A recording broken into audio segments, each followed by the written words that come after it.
আসসালামু আলাইকুম রহমতুল্লাহ। খুনি হাসিনা দায়ের করার মামলায় নাটোরে সাবেক শিবির সভাপতি মহসিন ভাইকে ডান্ডা বেরি দিয়ে আদালতে তোলা হচ্ছে। তো দর্শক, সেই ভিডিও ফুটেজটা আমরা একটু দেখে আসি।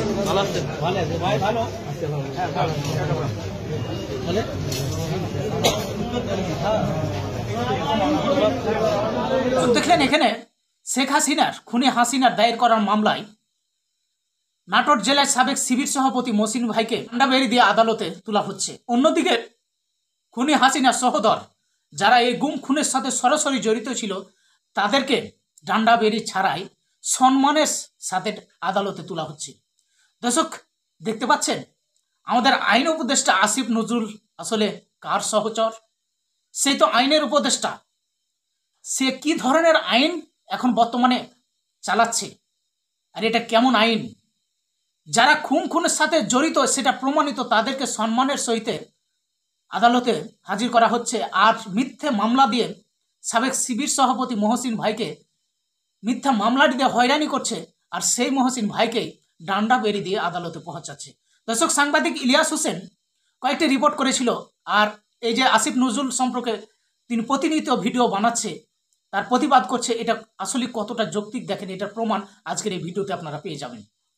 তো এই থেকে এই মহসিন ভাই ডান্ডা বেরি দিয়ে আদালতে নিয়ে যায়, এটা কি প্রমাণ করে না যে আসিফ নজরুল আসলে ভারতের দালাল? সাংবাদিক ইলিয়াস হোসেন ওনার রিপোর্টগুলো যদি আপনি দেখেন, মাঝে মধ্যে মনে হয় সে বিএনপির লোক, মাঝে মধ্যে মনে হয় জামাতের লোক, মাঝে মধ্যে মনে হয় আওয়ামী লীগের লোক। আসলে তিনি কোনো দলই করেন না, আসলে সে কোনো দল করে না। তবে হ্যাঁ, সে ভারত বিরোধী, আর যারা ভারত বিরোধী তারাই প্রকৃত দেশপ্রেমিক। ওই যে জামাতের লোকেরা ভারত বিরোধিতা করে তাদেরকে রাজাকার বলে, যারা প্রকৃত ভারত বিরোধিতা করবে তারাই দেশপ্রেমিক। তো দর্শক, এই আসিফ নজরুল মূলত আসলেই ভারতের রয়্যাল এজেন্ট। তো এই বিষয়ে সাংবাদিক ইলিয়াস হোসেন আরেকটি ভিডিও করেছে, একটি রিপোর্ট তৈরি করেছে। আসুন আমরা সেই রিপোর্টটা দেখে আসি। জান, আমার কেন রাগ করছে? আমার সাথে এত শ্রদ্ধা সম্মান নিয়ে কথা বলতো কেমন লাগে বলো না? তো আমি এখনই আসতাম। ঠিক আছে, এখন আসলে আমার রোজা থাকবে না। জান, আমার কেন রাগ করছে? আমার সাথে এত শ্রদ্ধা সম্মান নিয়ে কথা বলতো কেমন লাগে বলো না? তো আমি এখনই আসতাম। আমার জাস্ট বুকটা ভেঙে গেছে। এইভাবে মানুষ বিজয় উদযাপন করে? আসল নাম মোহাম্মদ নজরুল ইসলাম, যাকে আপনারা চেনেন আসিফ নজরুল নামে। মোহাম্মদ নজরুল ইসলাম নাম পাল্টে যেভাবে আসিফ নজরুল হয়েছেন, ঠিক একইভাবে খোলস পাল্টে এক এক সময় এক এক পাত্রে হাজির হয়েছেন। পাত্র আলাদা হলেও পাত্রী হিসেবে আসিফ নজরুল সবখানে ফিট। কতটা ফিট সেটা জানতে আজকের পুরো অনুসন্ধান। আসিফ নজরুল স্যার, তুমি আসলে কার? কথায় আছে প্রয়োজনীয়তায় উদ্ভাবনের জনক। আসিফ নজরুল স্যারকে নিয়ে আজকের অনুসন্ধানটাও প্রয়োজনের প্রেক্ষিতেই করতে হয়েছে। অনেক জরুরি ইস্যুর মাঝেও আসিফ নজরুল স্যারের ইস্যুটাকে প্রাধান্য দিতে হয়েছে, কারণ তার হাতে আমাদের ভবিষ্যৎ গড়ার দায়িত্ব দিয়েছি আমরা। ইতিহাস গড়ার পথে যাত্রা করা ট্রেনের চালক যদি ভুল পথে যাত্রা করে, তাহলে এই জাতি আর কখনোই গন্তব্যে পৌঁছতে পারবে না। আসিফ নজরুল ওরফে নজরুল ইসলামকে সামনে রেখে সুখের স্বপ্ন নিয়ে 18 কোটি যাত্রী যে ট্রেনে চেপে বসেছে, সেই ট্রেন ভবিষ্যতে কোন দিকে যাবে সেটা অনুমান করতে চালকের অতীত সম্পর্কে একটু জেনে আসা বাঞ্ছনীয়। আসিফ নজরুলের অতীত কেমন সেটা জানার আগে ভারতীয় গোয়েন্দা সংস্থা বাংলাদেশে কিভাবে তাদের অপতৎপরতা চালায় সেটা একটু বুঝে আসতে হবে। বাংলাদেশের রয়ের প্ল্যান অনুযায়ী মোট 3টি লেয়ার কাজ করে। প্ল্যান এ সরাসরি ভারতের পক্ষে ঘোষণা দিয়ে কাজ করা, যেটা গেল 15 বছর আওয়ামী লীগ এবং হিন্দুরা করেছেন। রাষ্ট্রীয় গুরুত্বপূর্ণ প্রতিষ্ঠানগুলোতে বড় বড় পদ পদবি নিয়ে এরা সরাসরি ভারতের এজেন্ডা বাস্তবায়ন করেছে বাংলাদেশে। এমনকি শেখ হাসিনা নিজে ঘোষণা দিয়ে ভারতের পক্ষে কাজ করার কথা স্বীকার করেছেন। আমরা ভারতকে যে দিয়েছি সেটা ভারত সারা জীবন মনে রাখবে। দ্বিতীয় লেয়ারে থাকা রয়ের সদস্যরা কাজ করে গোপনে। তারা সরাসরি ভারতের পক্ষে কথা না বললেও ভারতীয় দূতাবাসের সাথে তাদের সার্বক্ষণিক যোগাযোগ রেখে ভারতের প্রয়োজনে সবকিছু করে থাকে। তৃতীয় লেয়ারে থাকা রয়ের সদস্যরা সবচেয়ে ভয়ঙ্কর। এদেরকে সাধারণ দৃষ্টিতে দেখে মনে হবে প্রচন্ড ভারত বিরোধী, কিন্তু গোয়েন্দাদের প্রথম দুটি লেয়ার যখন অকৃতকার্য হয়, তখন সবশেষ লেয়ারটি কৌশলে দাঁড়িয়ে যায়। আর এই লেয়ারে যারা থাকে তাদের পরিচয় যখন প্রকাশ পায়, তখন আসলে কিছুই করার থাকে না। যে কারণে এদের ব্যাপারে অতি সাবধানী হওয়া অত্যন্ত জরুরি। এই শ্রেণীর ভারতীয় এজেন্টদেরকে সবচেয়ে বেশি কৌশলী হতে হয়, কারণ তাদেরকে ডুয়েল রোল প্লে করে দুই পক্ষকেই খুশি রাখতে হয়। এই ধরনের গোয়েন্দা এজেন্ট নির্বাচনে ভারতীয় গোয়েন্দাদের কিছু সুনির্দিষ্ট চাহিদা থাকে। এসব ক্ষেত্রে যারা আওয়ামী চেতনাধারী, দুশ্চরিত্র, ইসলাম বিদ্বেষী এমন ধরনের সব ব্যক্তিদেরকে বাছাই করা হয়। অন্তরে আওয়ামী চেতনা লালন করলেও প্রকাশ্যে তাদেরকে বিপরীত রূপে আত্মপ্রকাশ করানো হয়। এই ধরনের এজেন্ট তৈরিতে 1 যুগ 2 যুগ, আবার কখনো তারও বেশি সময় লেগে যায়, যাতে তাদের পেছনের ইতিহাস মানুষ ভুলে যায়। দেখতে কিছুটা নিষ্পাপ, শ্রুতিমধুর, বাকপটুগোছের এসব এজেন্টদেরকে দিয়ে কখনো কখনো সাধারণ ভারত বিরোধীদের চাইতেও কঠোর ভাষায় ভারতকে আক্রমণ করানো হয়, যাদেরকে মনে হবে এরা প্রচন্ড ভারত বিরোধী। আর এভাবে তাদেরকে ভারত বিরোধী শিবিরে ধীরে ধীরে জনপ্রিয় করে তোলা হয়। অত্যন্ত যৌক্তিক কারণে আজকে ভারতের বিরুদ্ধে আমাদের স্বাধীনতা ডাক দিতে হবে, ভারতের বিরুদ্ধে আমাদের সার্বভৌমত্বের ডাক দিতে হবে। আসিফ নজরুল ভারতের সেই দীর্ঘমেয়াদী প্ল্যান সি এর অংশ কিনা সেটা বুঝতে আমাদেরকে আরো 32 বছর পেছন থেকে শুরু করতে হবে। 19 জানুয়ারি 1992 1975-এর 15 আগস্ট থেকে 1981 সাল পর্যন্ত 6 বছর ভারতীয় মগজ ধোলাইয়ের পর দেশে ফেরেন শেখ হাসিনা। শেখ হাসিনা দেশে ফেরার 15 দিনের মাথায় জিয়াউর রহমানকে হত্যা করে ভারত। জিয়াউর রহমান যেভাবে আন্তর্জাতিক মহলের কাছে জনপ্রিয় হয়ে উঠছিলেন তাতে ভারতের মাথা ব্যথার কারণ হয়ে দাঁড়ায়, যে কারণে তাকে হত্যা করে এরশাদকে ক্ষমতায় বসানো হয়। এদিকে প্রধানমন্ত্রী হিসেবে শেখ হাসিনাকে প্রস্তুতির কাজও চলতে থাকে। 1990 সালে এরশাদের পতনের পর ভারতের ইচ্ছে ছিল শেখ হাসিনাকে প্রধানমন্ত্রী বানানোর, কিন্তু 1991 সালে নির্বাচনে সবাইকে অবাক করে দিয়ে বাংলাদেশের মানুষ বেগম খালেদা জিয়াকে প্রধানমন্ত্রী নির্বাচিত করেন। 1991 সালে খালেদা জিয়া প্রধানমন্ত্রী হবার বছর না ঘুরতেই শুরু হয় ভারতের প্রথম চক্রান্ত। 1992 সালের শুরুতেই শুরু হয় দেশকে বিভাজনের মুখে ঠেলে দেওয়ার প্রথম ভারতীয় অভিযান। ভারতীয় চর জাহানারা ইমামকে সামনে রেখে প্রতিষ্ঠা করা হয় 71-এর ঘাতক দালাল নির্মূল কমিটি একাধানিক।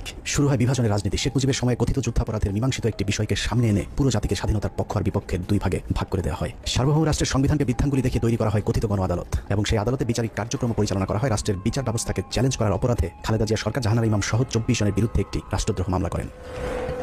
নিশ্চয়ই ভাবছেন অনুসন্ধানের কোথা থেকে কোথায় যাচ্ছে। আসলে এত কিছু বলার কারণ যাকে নিয়ে অনুসন্ধানের শুরু করেছে সেই আসিফ নজরুলের আসল পরিচয় খুঁজে বের করতেই এত কিছু বলা হচ্ছে।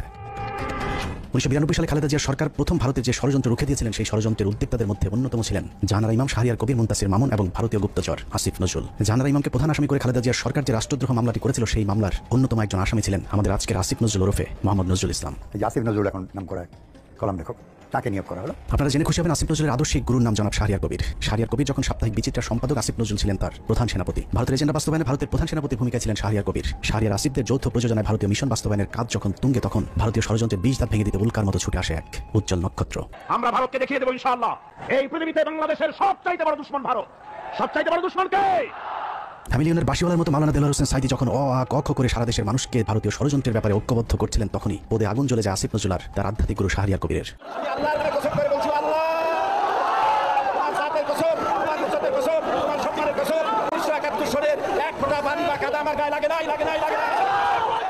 ভারতের বিরুদ্ধে গর্জে ওঠা সাইদি 80 দশক থেকে এদেশের মানুষকে ভারতীয় ষড়যন্ত্রের বিষয়ে সচেতন করতে থাকেন। গল্প কেচ্ছা কাহিনীর পরিবর্তে কোরআনে বিদ্যমান রাজনৈতিক এবং অর্থনৈতিক তাফসীরের মধ্য দিয়ে নতুন ধারার কোরআনের মাহফিলের যাত্রা শুরু করেন আল্লামা দেলোয়ার হোসেন সাইদি। বিড়ালের মতো 500 বছর বেঁচে থাকার কোনো লাভ নাই, সিংহের মতো 1 ঘন্টা বাঁচতে চাই। দলমত নির্বিশেষে সকলের কাছে সাইদি যখন সমানভাবে সমাদৃত হয়ে উঠতে থাকেন, তখন 1989 সালে আসিফ নজরুল প্রথম ব্যক্তি যিনি তার পত্রিকার পৃষ্ঠা জুড়ে এক মিথ্যা সংবাদ ছাপান, যার শিরোনাম দেওয়া হয় সাইদি সমাচার এক ধর্ম ব্যবসায়ীর উত্থান। বিশাল সেই সংবাদের কয়েকটি লাইন পড়লে আসিফ নজরুল কত বড় মাপের একজন মিথ্যুক, প্রতারক এবং হলুদ সাংবাদিক ছিলেন সেটার কিঞ্চিত প্রমাণ পেয়ে যাবেন।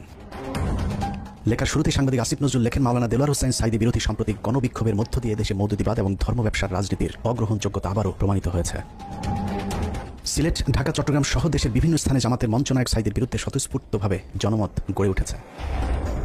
পিরোজপুরের এই মাওলানার জীবনে বিতর্কের সূচনা আগে থেকেই। শর্ষিনা মাদ্রাসায় 5ম ক্লাসের ছাত্র থাকাকালীন অবস্থায় জামাত রাজনীতি সংশ্লিষ্ট থাকার সন্দেহে তাকে মাদ্রাসা থেকে বের করে দেওয়া হয়। তারপর তিনি লেখেন, শর্ষিনা মাদ্রাসার পর তিনি খুলনা আলিয়া মাদ্রাসায় ভর্তি হন। সেই মাদ্রাসা থেকে তিনি কামেল পাস আদৌ করেছেন কিনা এ নিয়ে দেশের আলেম সমাজের প্রচুর সন্দেহ রয়েছে। দেশের শতাধিক আলেম এ বিষয়ে সত্যতা প্রমাণের জন্য সাইদির প্রতি একাধিকবার চ্যালেঞ্জ ছুড়ে দিলেও দেলোয়ার হোসেন সাইদি নাকি কখনোই সেই চ্যালেঞ্জ গ্রহণ করেননি। সাইদির ইসলাম শিক্ষার পরিপূর্ণতা নিয়ে প্রশ্ন থাকলেও তার কণ্ঠ চটলতা এবং শ্রোতা আকর্ষণ ক্ষমতা বরাবরই দ্বিধাহীনভাবে স্বীকৃত।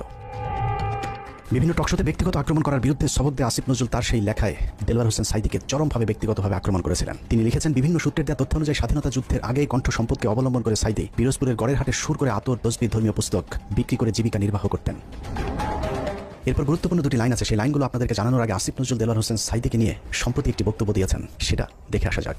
একমাত্র দেলোয়ার হোসেন সাইদি ছাড়া আমার জানা মতে আর কি বাকি সবারই আপনার যতটুকু পড়াশোনা করেছি ইনভলভমেন্ট ছিল। হঠাৎ করে দেলোয়ার হোসেন সাইদিকে নির্দোষ দাবি করে আসিফ নজরুল 1986 সালে কি বলেছিল সেটা তার সেই লেখাতেই রয়েছে। আসিফ নজরুল প্রথম ব্যক্তি যিনি দেলোয়ার হোসেন সাইদিকে যুদ্ধাপরাধী হিসেবে অভিযুক্ত করেছিলেন। তিনি লিখেছেন, সাইদি স্বাধীনতা যুদ্ধের সময় পাক হানাদার বাহিনীর প্রত্যক্ষ সহযোগিতায় লিপ্ত ছিলেন। তিনি ধর্মের দোহাই দিয়ে গনিমতের মাল হিসেবে গড়ের হাট বন্দরের হিন্দু সম্প্রদায়ের বাড়িঘর লুট করেছেন এবং মদন নামে একজন হিন্দু ব্যবসায়ীর দোকান ঘর ভেঙে দিয়ে নিজের বাড়িতে নিয়ে গেছেন বলেও দাবি করেছেন আসিফ নজরুল। মুক্তিযুদ্ধের পর সাইদি দীর্ঘ সময় পালিয়ে থাকেন এবং 10 বছর পর নাকি নিজ গ্রামে আসেন। পুরো লেখার শুরু থেকে শেষ পর্যন্ত পুরোটাই সাইদি সম্পর্কে যা কিছু বলা হয়েছে সব ডাহা মিথ্যা। আর এই হচ্ছে আসিফ নজরুলের সাংবাদিকতার নমুনা।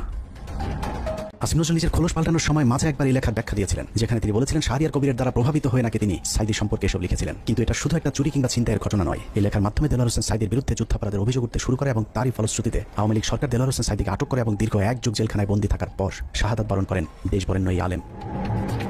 আসিফ নজরুলের এক লেখায় একজন নিষ্পাপ মানুষের জীবন কেড়ে নিয়েছে। অতএব দেলোয়ার হোসেন সাইদির হত্যাকাণ্ডের জন্য আসিফ নজরুল প্রত্যক্ষভাবে দায়ী।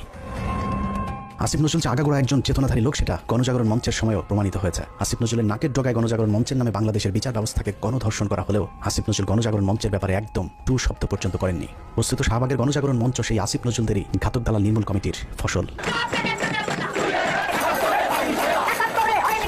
আসিফ নজরুলের কাঁধে দেওয়া ভারতীয় ষড়যন্ত্রের প্রথম অ্যাসাইনমেন্ট শেষ হয়েছে। আসিফ নজরুল নিজেকে পাল্টে এখন ভারত বিরোধী আর আওয়ামী বিরোধী প্রমাণের চেষ্টা করে যাচ্ছেন। মাঝে হজ করে এসেছেন, রোজাও রাখেন, রোজার মাঝে পরকিয়া করতে গিয়ে কাপড়ও নষ্ট করেন। এখন তুমি বাসায় একা একা বসে আছো, তোর যত্ন নিচ্ছে? স্বপ্ন কিছু না, আমি খালি শুয়ে ঘুমাচ্ছি, শুয়ে আছে। চলে আসো না কেন, দেখে যাও আমাকে। হ্যাঁ আমি তো দেখে যাও। আমিও তো চাই। জ্বর আক্রান্ত অবস্থায় পড়ে আছো, এখন আমি আসলে ইয়ে তো থাকে না কেন তোমার পাশে? এখন আসলে এসে দেখে যাও আমাকে। আসতে চাই। তোমাকে স্বপ্ন দেখতেছিলাম। জান আমার কেন রাগ করছে? আমার সাথে এত শ্রদ্ধা সম্মান নিয়ে কথা বলতো কেমন লাগে বলো না? তো আমি এখনই আসতাম। চলে আসো, এখন তো আসবে না বাসায়। তোমার গাড়ি নাই? না তাহলে এগুলো আসো না, কেউ আসবে না এখন বাসার মধ্যে, একটু জানলেই আসবে আসতে। আচ্ছা ঠিক আছে, এখন আসলে আমার রোজা থাকবে না। আরেকজনের বউয়ের জ্বরে সেবার হাত বাড়িয়ে দেওয়া সমাজসেবক আসিফ নজরুল যে এখনো ভারতীয় চর, চলুন তার আরও প্রমাণ দেখা যাক। রমনা বটমূল সারা দেশে সিরিজ বোমা হামলা, নারায়ণগঞ্জ গ্রেনেড হামলা থেকে শুরু করে বাংলাদেশে ভারতীয় গোয়েন্দা সংস্থার যে কটি বড় চক্রান্ত হয়েছে তার মধ্যে একটি 21শে আগস্ট গ্রেনেড হামলা। কতটা সূক্ষ্মভাবে 21শে আগস্টের ঘটনা ঘটিয়েছে তা নিয়ে আমাদের একটি অনুসন্ধান চলছে, যা কিছুদিনের মধ্যেই প্রকাশ করা হবে। সম্প্রতি 21শে আগস্টের মামলা থেকে তারেক রহমান সহ বিএনপির সব আসামিদেরকে অব্যাহতি দেওয়া হয়েছে। তার মানে বিএনপি ঘটনার সাথে জড়িত নয়। অথচ এই আসিফ নজরুল স্বভাব সুলভ জোরালো ভঙ্গিতে বলেছিলেন 21শে আগস্ট গ্রেনেড হামলার জন্য দায়ী বিএনপি এবং ওই ঘটনাটি ধামাচাপা দেওয়ার জন্যও নাকি বিএনপি চেষ্টা করেছিল। বিএনপি কি এই হত্যার ঘটনা 21শে আগস্ট আক্রমণ ঘটনা ধামাচাপা দিতে চেয়েছে? অবশ্যই চেয়েছে। তারা জঘন্য রকম ভাবে ধামাচাপা দিতে চেয়েছে, হাস্যকরভাবে ধামাচাপা দিতে চেয়েছে। এখন প্রশ্ন হলো আসিফ নজরুলের বক্তব্য কোনটা সঠিক? বিএনপি দোষী নাকি বিএনপি নির্দোষ? যদি এখন বিএনপির চাপে তারেক রহমানকে অব্যাহতি দিয়ে থাকে তাহলে তার পদত্যাগ করা উচিত। আর যদি আগের বক্তব্য মিথ্যা হয় তাহলে সেই মিথ্যা তিনি কার পরামর্শে বলেছিলেন সেই জবাব জনগণের সামনে দিতে হবে। আসলে আসিফ নজরুল আগে যা বলেছিলেন সেটাই তার আসল চরিত্র। এখন তিনি যা করছেন সেটা তার অভিনয়। উপরে উপরে নিজেকে আওয়ামী এবং ভারত বিরোধী প্রমাণের জন্য রক্ত গরম করার কথা বললেও আসিফ নজরুল আসলে একজন ভারতীয় জ্বর, এবং তিনি যা কিছু করেন সবকিছু ভারতীয় থিঙ্ক ট্যাঙ্ক, ডেইলি স্টার এবং প্রথম আলোর অফিস থেকেই করানো হয়। অনেকেরই মনে হতে পারে আসিফ নজরুল আগে খারাপ থাকলেও এখন ভালো হয়ে গিয়েছেন, কিন্তু চলুন দেখা যাক আসিফ নজরুল আসলেই ভালো হয়েছেন কিনা। আমার জাস্ট বুকটা ভেঙে গেছে। এইভাবে মানুষ বিজয় উদযাপন করে।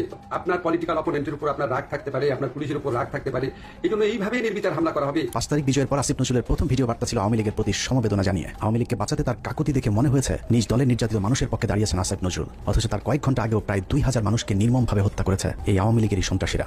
একটা ঘটনা যেন আর না ঘটে। আমার প্রতি যদি আপনাদের বিন্দুমাত্র ভালোবাসা থাকে, তাদের ভালোবাসা থাকে, তারা এই কাজ করবেন না। আসিফ নজরুল সেই উপদেষ্টা যার কার্যালয় থেকে শেখ মুজিবের ছবি নামাতে সবচেয়ে বেশি সময় লেগেছে। আসিফ নজরুলের বাসায় প্রায় 2 মাস পালিয়েছিলেন সামন্তলাল সেন, যিনি জ্বালাও পোড়াও নাটকের মূল হোতা। আসিফ নজরুল তার চাচা শ্বশুর জাফর ইকবালকে আটক না করে দেশ থেকে পালিয়ে যেতে সুযোগ করে দিয়েছেন। অথচ 5 তারিখের এক সপ্তাহ আগে যিনি আন্দোলনকারী ছাত্রদেরকে পাকিস্তানি রাজাকার বলে সরকারকে ছাত্র হত্যায় উস্কে দিয়েছিলেন। আসিফ নজরুল খুনের মামলার আসামি আনোয়ার হোসেন মঞ্জুকে পুলিশ আটক করার 1 ঘন্টার মাথায় ছেড়ে দিতে বাধ্য করেছিলেন। এই ঘটনায় আসিফ নজরুল তার এক সাংবাদিক বন্ধুর মাধ্যমে 5 কোটি টাকা নগদ ঘুষ নিয়েছিলেন। ঘটনাটি তদন্ত করলে বেরিয়ে আসবে আসিফ নজরুলের তদবিরে আনোয়ার হোসেন মঞ্জু ছাড়া পেয়েছিলেন কিনা। অথচ মঞ্জুর ইত্তেফাক পত্রিকা গেল 15 বছর হাসিনার দালালি করেছে এবং আন্দোলনের সরাসরি ছাত্রদের বিরুদ্ধে অবস্থান নিয়েছিল ইত্তেফাক পত্রিকা।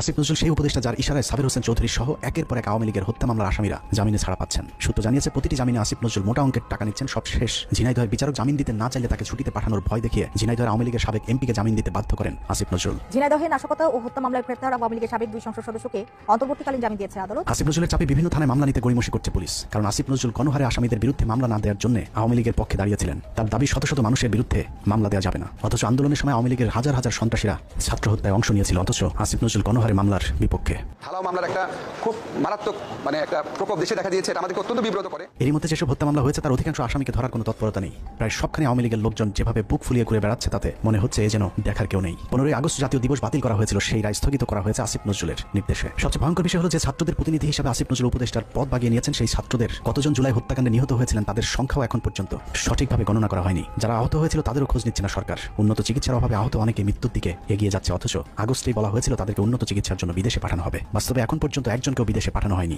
উন্নত চিকিৎসার জন্য। আমি কি করতে পারবো? তার হাত নাই, সেই শরীরে কি করতে পারে? পানে তার শেখ এখানে দেখেন চোখে অনেক গুলি আছে। আমার এলাকাতে আমার ছোট ভাই আমার একসাথে আন্দোলন করছে, ওর মাথার ভিতরে এখন 2টা গুলি আছে। ইস্তিয়াক না, ও কি করবে? আমাদের পুনর্বাসনের একটা ব্যবস্থা করা উচিত।